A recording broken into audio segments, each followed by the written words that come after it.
How to download InShot for PC. InShot is primarily a mobile application and it does not have an official PC version. However, there are some alternatives that you can try. You can use an Android emulator. Since InShot is an Android application, you can run it on a PC using an emulator like BlueStack or LD Player. So for that, first of all, download and install an emulator. So open up a browser and head towards the search bar, then type in download BlueStack, which is an Android emulator. Head towards their official website. Now from here you can download the emulator in your PC.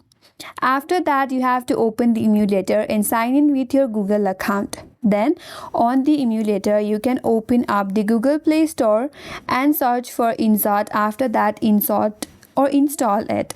Then open InShot from the emulator and start editing videos. And in this way you can use InShot application in your PC. And that's all for today's video. Hope this video was helpful, and if you're new to our channel, consider subscribing. Thank you for watching and stay tuned for more videos.